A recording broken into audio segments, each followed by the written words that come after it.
सब दुनिया भर के लोग, अरे आत्मदेव ब्राह्मण, अरे महाराज क्या पुत्र हुआ है। गाय के भी मनुष्य की तरह देखने के लिए सब दूर दूर से लोग आने लगे। चलो दर्शन करके आते हैं, कोई देवता हो।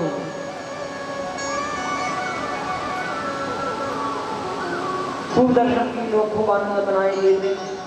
कहते हैं कि अब इनका नामकरण संस्कार करना चाहिए हमें। विद्वान ब्राह्मणों को बुलाकर के नामकरण संस्कार पूजन के लिए इत्यादि तर्पण के लिए पितरों का। फिर उसके बाद कहते हैं नामकरण संस्कार करना है। तो गौ के पुत्र का नाम स्वयं करती है गोकर्ण। और जब दूसरे पुत्र की बारी आई तो धुंधली देवी बोले, मेरे 7 महीने 9 महीने हमने कष्ट सहा है, बताइए मुझे मौका नहीं देंगे, मैं अपने पुत्र का नाम रखूंगी। बोले ठीक है देवी, मैं प्रसन्न हूँ, तुम रखो मैं रखूँ, एक ही बात है। बोले ठीक है। बोले मेरा नाम धुंधली है, तो मेरे पुत्र का नाम धुंधकारी होना चाहिए। बोले ठीक है, हो गया धुंधकारी, धुंधकारी हो गया, नामकरण संस्कार हो गया। यद्कालेन तौ जातौ तरुणौ तनयाभुवौ गोकर्णः पंडितो ज्ञानी धुंधकारी महाकलः। एक दिन गुरुकुल भेजते हैं, तो गोकर्ण जी महाराज तो गुरुकुल चले गए, लेकिन धुंधकारी नहीं गए। धुंधकारी को प्रेम बस नहीं जाने दी। धुंधली देवी बोला अगर मेरा पुत्र मेरे से दूर हो जाएगा तो मैं नहीं सहन कर पाऊंगा, तो इसको आप मत भेजिए, मैं ही पढ़ाऊंगी। और आप पढ़ाइएगा, आपसे पढ़ा लिखा कौन है? आपका तो बड़ा सम्मान है विद्वानों के बीच में, अगर आप लोग पढ़ाएंगे तो और यही विद्वान मेरा पुत्र होगा। बोले ठीक है। फिर गोकर्ण जी महाराज गए। गोकर्ण पंडितों ज्ञानी धुंधकारी महाकलः। गोकर्ण जी महाराज महाज्ञानी होकर के, परम विद्वान होकर के आए और धुंधकारी महाकल हुआ। अपने गाँव में पुत्रों और बच्चों को पाता पकड़ के फेंक देता, कुआं में फेंक देता, किसी को गाड़ी में फेंक देता, मारता पीटता, चोरी करता, यही सब कार्य शुरू कर दिया।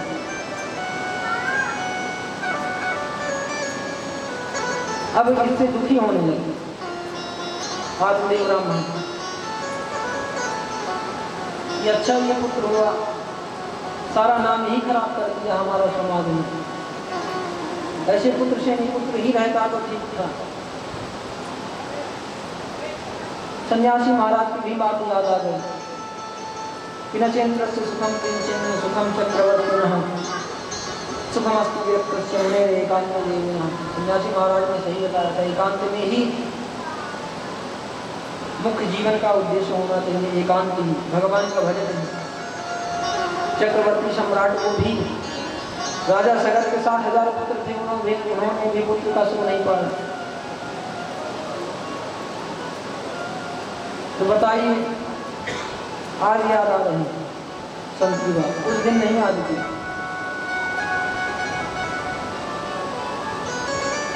गोकर्ण जी महाराज देखिए पिताजी दुखी हैं, पिताजी से कहते हैं पिताजी क्यों दुखी हैं?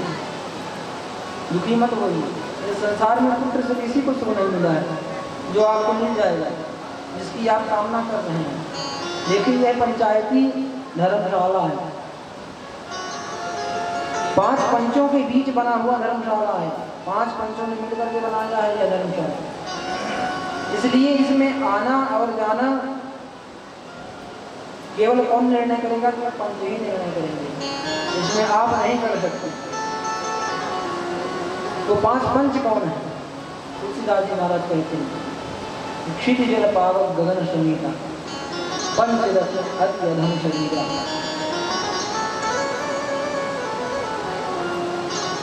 पृथ्वी का, आकाश का, जल का, वायु का, तेज का, अग्नि का, ये सभी 5 पंचों का समन्वय है, इससे यह शरीर बना हुआ है।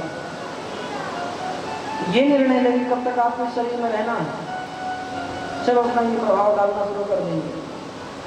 वायु क्या करेगा? कम कर देगा, श्वास ही कम कर देगा। पृथ्वी से गुण हमारा क्या है? ईंट पत्थर नहीं लगेगा, शुद्ध मिट्टी पृथ्वी का है। मिट्टी ही अन्न खाते हैं, मिट्टी से पैदा होता है, मिट्टी बनता है, मिट्टी में मिलता है। तो मिट्टी से यह शरीर बना हुआ है, तो मिट्टी निर्णय करेगी कब तक आपको रहना है। मिट्टी अपने आप आपको बूढ़ा कर देगी, सूखने लगेगी, जब सूखने लगेगी तो फटने लगेगी, फटती नहीं है, सिकुड़ती है, क्योंकि ये वाली मिट्टी बड़ी कोमल होती है। ये मिट्टी का सब है, तो यह सिकुड़ता है, और जो हमें पृथ्वी में मिट्टी दिखाई देती है वो फट जाती है जब सूखती है, लेकिन जो शरीर में मिट्टी लगी है तो ये सिकुड़ जाते हैं, कम हो जाती है, अपने आप नष्ट होने लगती है। ये पंचायती अखाड़ा है, ताकि आप इसके लिए पढ़े, किस माया के लिए रो रहे हैं। अब तो भजन करिए। दिव्य 2 श्लोकों में गोकर्ण महाराज गोकर्ण गीता के नाम से भी यह 2 श्लोक जाने जाते हैं,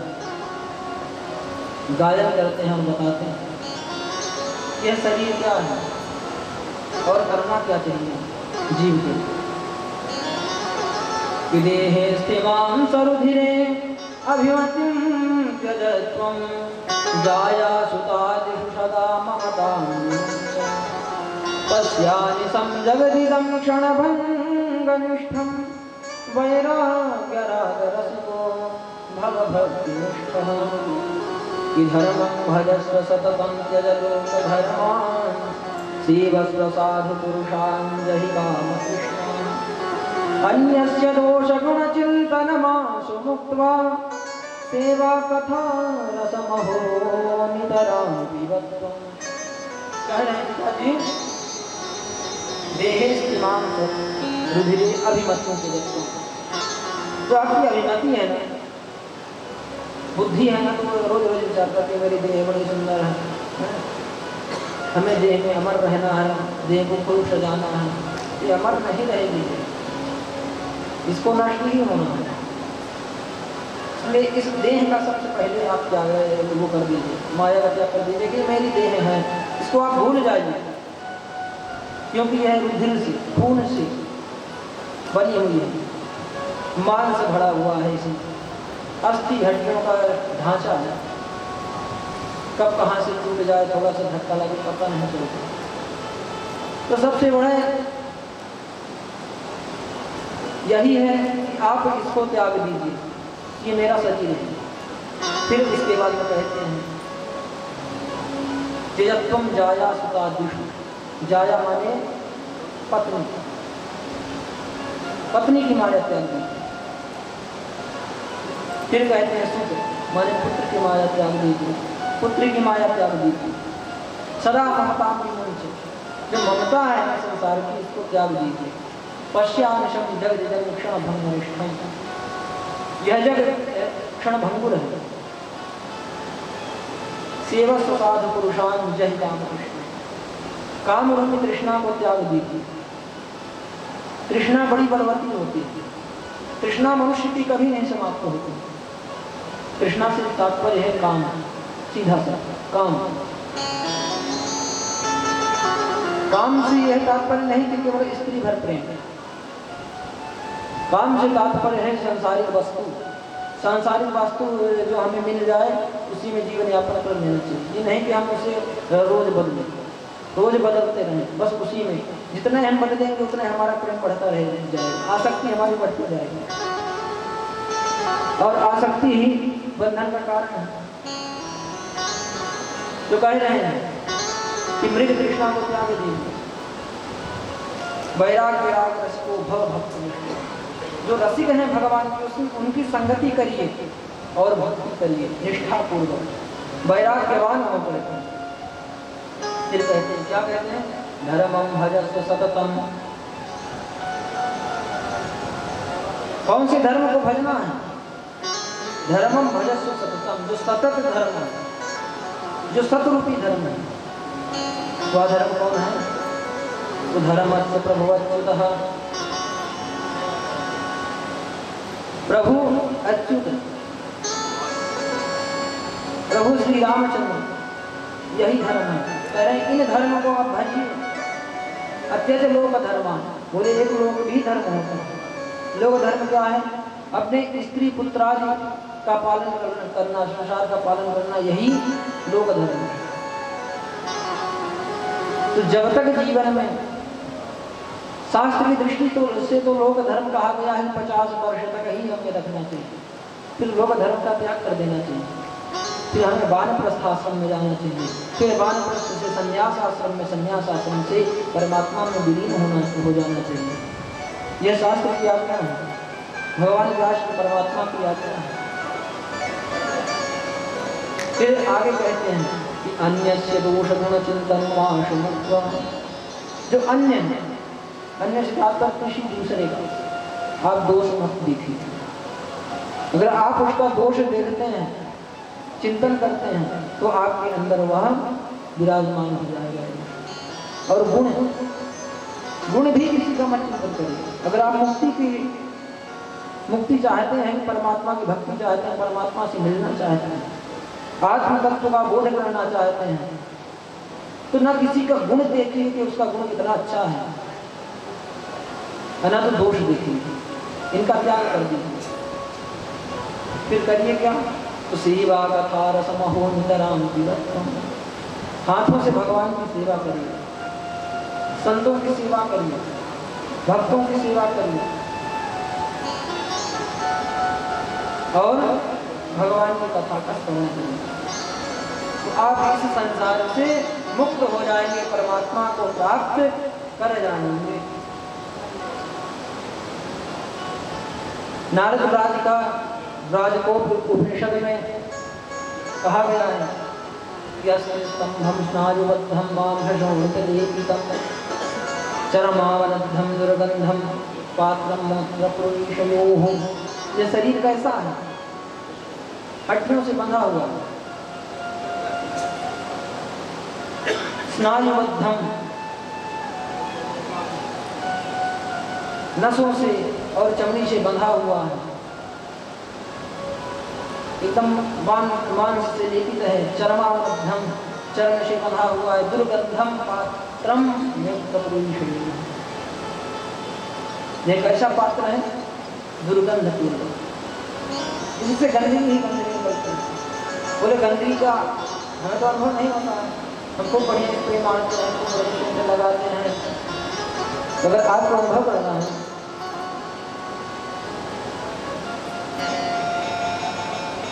तो दिन में 2 बार 3 बार आप स्वयं अनुभव करते हैं उसको। जब ध्यान करेंगे इस बात को, आपको 24 घंटा आप इस बात को ध्यान में रखिएगा। आप ध्यान से जाइए, ध्यान में रखिए कि हमें अनुभव करना है अपने जीवन में कि हमारे शरीर में गंदगी क्या है, आपको पता चल जाएगा। सो को उठेंगे तो आँख से निकलेगी, कान से निकलेगा, यही गंदगी है। इसके अंदर जब गंदगी भरा होगा तभी नहीं गंदगी निकल रहा है यहाँ से, द्वार से। यह शरीर कैसा है? तो गंध युक्त है, बदबूदार है। तो पिताजी आप इसके माया को छोड़ दीजिए और भजन करिए। भजन क्या करिए? भगवान का कीर्तन ही मुक्त करने वाला है, भगवान की कथा ही मुक्त करने वाली है। धर्मम भजस्व सततम, ये लोक धर्म है। देखिए आज जब कोई संत की शरण में जाता है तो संत का ही प्रसाद है। महाराज गोकर्ण जी प्रकट हुए गौ के उदर से, और आज आत्मदेव ब्राह्मण का कल्याण कर दिया। तो संत ठीक है नहीं कर पाता है, लेकिन मार्ग प्रशस्त कर देता है आपके लिए कि आप मुक्त हो जाएंगे, आपके मार्ग बना देता है। तो संत के साथ में लगना बहुत जरूरी है। भक्त गाते हैं कि संतन के संग लाग रे तेरी अच्छी बनेगी, संतन के संग लाग रे तेरी अच्छी बनेगी, अच्छी बनेगी तेरी बिगड़ी बनेगी, अच्छी बनेगी तेरी बिगड़ी बनेगी, संतन के संग लाग रे तेरी अच्छी बनेगी, संतन के संग लाग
का गाते तो ये हंस करेंगे। मतलब बताइए, कौवा से कोई हंस कर सकता है?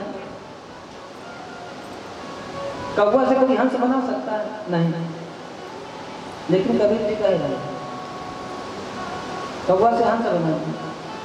बोले हंस किसको बना दिया? एक दिन हंसों की टोली जा रही थी उड़ते हुए, उसमें एक छोटा सा बच्चा था। क्या कर रहा था? वह सीख रहा था उड़ना। तो कहाँ जाके गिरा? एक नाले में गिर गया। नाले में गिरा तो कलुआ हो गया। जब कलुआ हो गया तो वह पीछे से कौवा की टोली जा रही थी, उसमें जाके मिल गया। उस दिन उड़ा हंसों की टोली देख रहे थे, अरे वृक्ष में बैठे थे, देखे अरे ये तो हमारे साथ का है, हमारा बच्चा है, कहाँ उड़ जा रहा है, हमारी समाज का है, इसको हमें पकड़ना चाहिए। एक हंस ने गई, पकड़ के ले आई और सरोवर में स्नान कराते हैं। स्नान करा करके जो है निकले एकदम सुंदर धवल श्वेत वर्ण का। हंस कहता है कि देख तू तो इतना श्वेत है, इतना सुंदर है, तो कहाँ कौवा की टोली में घुस गया? तो वह कौवा कौन है? जो माया में फंसा हुआ है। वही कबीर जी कह रहे हैं कि संत रूपी हंस आप माया में फंसे हुए कौवों को, जीवों को हंस बनाता, मुक्त बनाता, परमात्मा से मिलाता है। आगे कह रहे हैं कि मोह निशा में बहुत दिन सोए, मोह निशा में बहुत दिन सोए, मोह निशा में बहुत दिन सोए, मोह निशा में बहुत दिन सोए। जाग सके तो अब जाग रे, तेरी अच्छी बनेगी।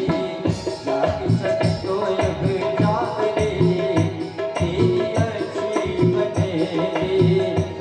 तन के संग लाग रे, तेरी अच्छी बनेगी। तन के संग लाग रे, तेरी अच्छी बनेगी। नारी दीन आसाए, नारी दीन आसाए, नारी दीन आसाए, नारी दीन आसाए। त्याग सक तो अब त्याग रे, तेरी अच्छी बनेगी। त्याग सक तो अब त्याग रे, तेरी अच्छी बनेगी। तन के संग लाग रे, तेरी अच्छी बनेगी। कहत कबीर हरि सुमिरन में, कहत कबीर हरि सुमिरन में। पाग सक तो मन पाग रे, तेरी अच्छी बनेगी। संतन के संग लाग रे, तेरी अच्छी बनेगी। अच्छी बनेगी तेरी अच्छी बनेगी, अच्छी बनेगी तेरी अच्छी बनेगी। ओए तेरो बड़े भाग रे, तेरी अच्छी बनेगी। संतन के संग लाग रे, तेरी अच्छी बनेगी। संतन के संग लाग रे, तेरी अच्छी बनेगी, तेरी अच्छी बनेगी, तेरी अच्छी बनेगी। वृंदावन बिहारी लाल जय हो, गोवर्धन जी महाराज जय, आप देव ब्राह्मण के जय हो, जय जय श्री राम। माया में कबीर जी बोले सुत वित नारी तीन आशा। एक तो पुत्र की जो आत्मदेव ब्राह्मण को, दूसरी वित्त माने धन वृत्ति, और तीसरी नारी। ये तीन आशाएं होती हैं हर किसी के जीवन में। अगर ये आशाएं जो त्याग देता है, स्त्री हो या पुरुष हो, अगर स्त्री के लिए पति माया है जो मुक्त होना चाहती है मीरा की तरह, उस स्त्री के लिए। अन्यथा फिर जो संसार में पति प्राप्त हुआ है, परमात्मा ने सृष्टि क्रम में दिया है, उसी पति की उपासना करके पातिव्रत धर्म का पालन करके वह मुक्त हो जाएगा। तो यह धर्म। ये 3 प्रकार की आशाएं हैं इनको अगर जो त्याग देता है वो परमात्मा को प्राप्त कर लेता है। इसी क्रम में युक्तो हरे अन्दिनम परिचर्य यासौ श्री कृष्ण महाप्रण्यतम दशमस्य पाठा। नित्य प्रति भगवान की कथा इसी श्रीमद् भागवत के 10वें स्कंध में अर्थात श्री कृष्ण चरित्र का नित्य पाठ करने लगे, श्रवण करने लगे। आत्मदेव ब्राह्मण अंत में परमात्मा को प्राप्त कर गए। 60 वर्ष के थे आत्मदेव ब्राह्मण जब उन्हें वैराग्य हुआ। तो वैराग्य से तात्पर्य नहीं है कि कब हो। मैं तो यही कहा करता हूँ था कि देखिए ऐसा है 55 में इंतजार मत करिए, नहीं 55 में सब कुछ बदल जाए। बचपन से आदत डालिए बच्चों को, बचपन से भगवान को भजन करिए, आधे घंटे भगवान की भजन करिए तो बूंद बूंद घड़ा भरता है। तो जब आप 60 वर्ष के होंगे तो आपके अंदर अपने आप भक्ति का प्रादुर्भाव भी रहेगा, संस्कार भी रहेगा और आप इस संसार से मुक्त भी होंगे। इसी क्रम में धुंधुली ने शंका किया था, पातिव्रत धर्म का पालन नहीं किया था, जिसके फलस्वरूप एक दिन खूब धंधकारी पिटाई करता है, कहता है लिया धन कहाँ रखी है छिपा करके, जो पिताजी ने दिया है। बोली मेरे पास अब कुछ नहीं है।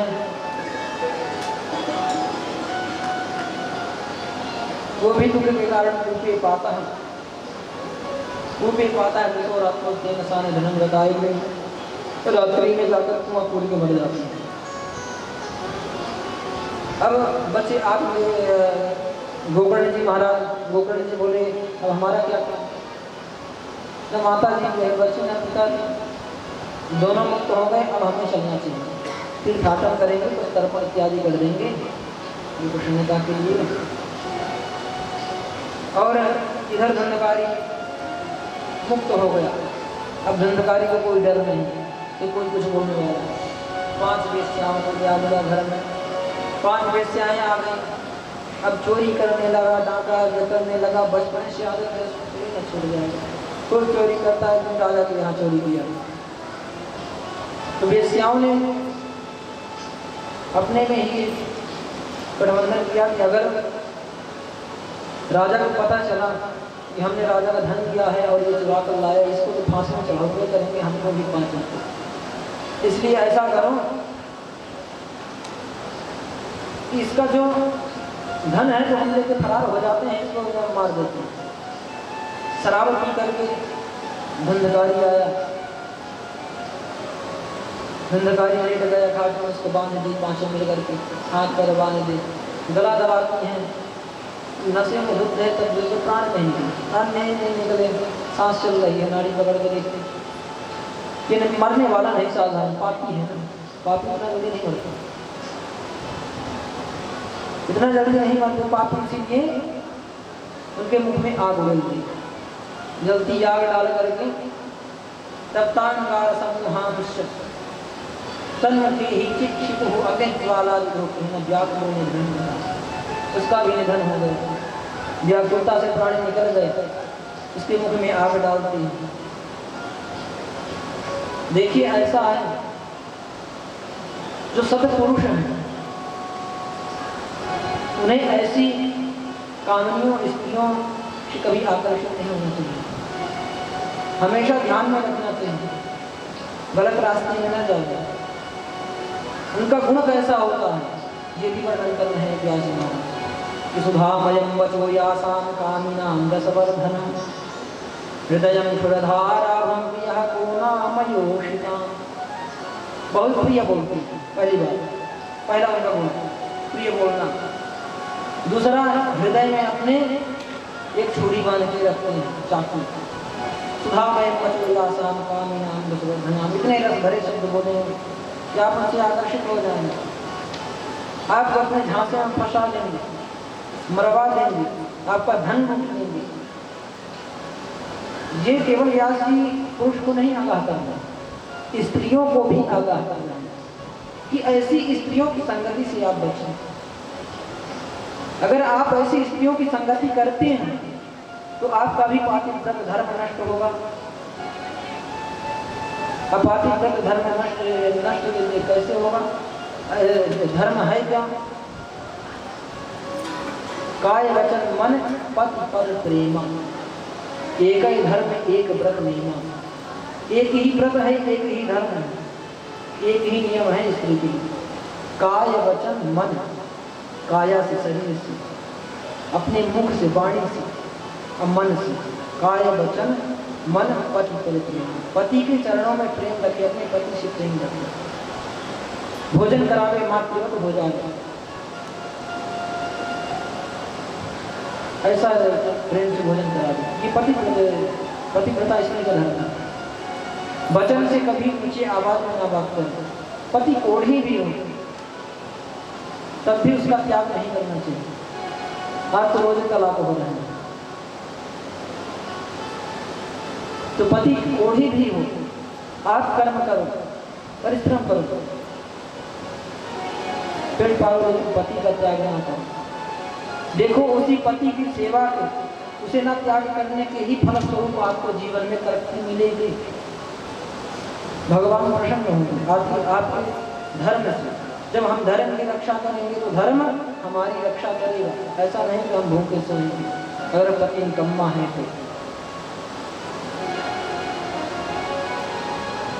तो ऐसी स्त्रियों की संगति वर्जित है शास्त्र में। जो सब स्त्रियां हैं जो परमात्मा का भजन करने वाले हैं, जो अपने परिवार में पूजा पाठ करती हैं, उन्हें सत्संगति ही करनी चाहिए। ऐसी स्त्री की संगति करें जो केवल संस्कार से परिपूर्ण हो, हमें सत्संग करे और भगवान की कथा की चर्चा करे, भगवान के बारे में चर्चा करे। ये नहीं कि आज कहा तो घर में कहा हुआ सुने तेरे जेठानी बड़ा धन कर समुद्र रही है, बड़ा एकदम हार और बर्बाद करो, पति बनवाया तो नहीं बनवा। देवरानी पहुंची घर में गई तो बरस नहीं पति देव ऊपर, अरे जेठानी बनवा रही, भैया बनवा रहे हो तो ना बनवा रहे मेरे लिए। तो ऐसी वचन से मतलब पति धर्म होगा। वचन से तात्पर्य है पति कुछ ना बनवा, कुछ ना करे। हमारे पास श्रृंगार बस सिंदूर है, जो पैरों में अंगूठी बांध है, यही मंगलसूत्र बांध लीजिए। नहीं है मंगलसूत्र तो एक हल्दी की गांठ बांध करके, पुराने परंपरा में हल्दी की गांठ से ही मंगलसूत्र बना दिया जाता है। तो हल्दी की गांठ बांध करके ही रह लीजिए और अपने पतिव्रत धर्म का पालन करते रहिए। देखिए आप त्रिदेवों को भी आधीन अपने कर लेंगे। ये पतिव्रत धर्म का पालन का फल है। तो ऐसी स्त्रियों की संगति ना करें। स्त्री आप भी इसी क्रम में एक दिन गोकर्ण जी महाराज तीर्थ यात्रा करके आए, पता चला उनको भी मेरा भाई मर गया है, तो चलो गया जी में श्राद्ध कर दिए। गया जी में श्राद्ध किए, तब भी वहाँ कुछ नहीं हुआ। भ्रमण करते हुए अपने गांव आए, अपने घर में रुके। घर में आए तो रात में काल विश्राम करने लगे। तो कभी ऊँट बनता, कभी बैल बनता, कभी कुकुर बनता, कभी ईश्वर बनता, ऐसे भेष बना करके नीलकारी दर्शन दे रहा है। बड़े भाई तुम कौन हो बताओ पहले, मैं तुमसे डर नहीं रहा, तुझे बताओ क्या दिक्कत है। बोल नहीं पा रहा, चिचक रहा है। तो गोकर्ण जी महाराज अपने लोटे से जल छिड़कते हैं कि उनके पुण्य प्रताप से गोकर्ण जी महाराज की उसके बाद वो फूटने लगा। बोला प्रभु मैं आपका भाई हूँ। अहम भ्रातात्वदीयोस्मि धुंधुकारी नामतः सुखीये नैव दोषेण ब्रह्मत्वं नाशितं। मैं स्वयं के दोष से अपना ब्रह्मत्व नष्ट कर चुका हूँ। अहम भ्रातात्वदीयोस्मि, मैं तुम्हारा बड़ा भाई धुंधकारी हूँ। बोले मैं तो तुम्हें गया में श्राद्ध करके आया था, मुक्त नहीं हुए। बोले प्रभु आप गया श्राद्ध सदे नापि मुक्तिर्मे न भविष्यति। 100 श्राद्ध करे आइए गया जी में, तब भी मेरी मुक्ति नहीं होगी, क्योंकि मैंने अपने जीवन में इतना पाप किया है, इसलिए मुक्त नहीं होगी। एक संशय हो रहा है, क्या हम गया में श्राद्ध करने जाते हैं हमारे पितर नहीं आते, मुक्त नहीं होते? इस संशय का समाधान है। तो धंधकारी था ना, धुंधकारी के धुंधुली के बहन का बेटा था। तो उनके बहन का क्या गोत्र था गोकर्ण महाराज को पता नहीं। गोकर्ण महाराज को पता नहीं किस गोत्र का है। धुंधकारी नाम से और जो आत्मदेव का गोत्र था उसी से कर दिया। किस वजह से मुक्त नहीं। अगर कर्मकांड की विधि कर दी जाए गया जी में वो भी मुक्त हो जाता है। गया जी भी वरदान है। वहां पर गए, वहां माता सीता ने श्राद्ध किया था दशरथ जी का गया जी, उसका भी महत्व है। वहां भी मुक्त होता है जी। यही कारण है नहीं मुक्त हुआ। बोला गया साथ सके नापी मुक्ति में न भविष्यति। भविष्य में भी 100 श्राद्ध कर लीजिए तब भी मुक्त नहीं होंगे। कोई और उपाय सोचिए ताकि मैं मुक्त हो जाऊं। अब आप ही मेरे सब कुछ हो। बोले ठीक है जाओ आराम करो और मैं तुम्हारे मुक्ति का उपाय ढूंढता हूँ। सुबह हुई, उठे, गांव मंडली तैयार किए, पूछे भैया मुक्ति का कारण बताओ फिर कैसे मुक्त किया जाए। लोगों ने बताया ये करो वो करो। बोले नहीं छोटी चीजें हैं, लेकिन गया के श्राद्ध से नहीं मुक्त हुआ तो सब छोटी चीजें बता रहे हैं। बोले ठीक है अब समाधान मिलेगा। सूर्य भगवान को अर्घ दिए, संध्या निधन के लिए अपना सूर्य भगवान को अर्घ दिए, मंत्र को प्रभाव से प्रकट कर दिए। सूर्य भगवान बोले श्रीमद् भागवतान मुक्ति सप्ताह वाचन को। गोकर्ण जी महाराज आप सप्ताह ज्ञान यज्ञ करिए, श्रीमद् भागवत सप्ताह उसे श्रवण कराइए, मुक्त हो जाएगा कोई। गोकर्ण जी महाराज संकल्प किए, ग्राम वासियों को बताए ऐसी ऐसी बात है, 100 सप्ताह होने वाला है, सब कथा श्रवण करो। सूर्य भगवान आकर के बोले हैं कि झूठ बात नहीं होती। तुभ्यम नमो जगत साक्षी। सारे जगत के साक्षी हैं, हम क्या कर्म करते हैं उसके साक्षी हैं, देखते रहते हैं। तो इसलिए आप सब कथा श्रवण करें और धुंधकारी भी श्रवण करेगा। धुंधकारी के लिए भी एक स्थान दिया गया, 7 करोड़ का बांस बनाया गया जिसमें धुंधकारी का स्थान दिया गया। धुंधकारी आकर के बैठ जाता है। एक दिन हुई कथा तो शाम को एक गांठ फाट जाती है, दूसरे दिन दूसरी, तीसरे दिन तीसरी, एवं सप्त दिनेश सप्त विभेदनम। 7 दिन में 7 गांठ फूट गई और बांस कट के गिर गया, उससे धुंधकारी चतुर्भुज रूप में प्रकट हो गया। भगवान के पार्षद आए हैं धुंधकारी को देने के लिए।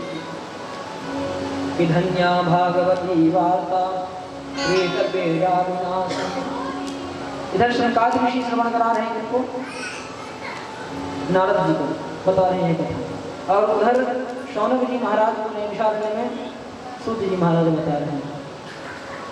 इसी क्रम में यह कथा चल रही है। यहाँ पर उन्हीं की वार्ता को आपको हम बता रहे हैं। मैं बता रहा हूँ कि कैसे वार्ता हो रही है। इसी वार्ता को आप श्रवण करेंगे तो मुक्त हो जाएंगे।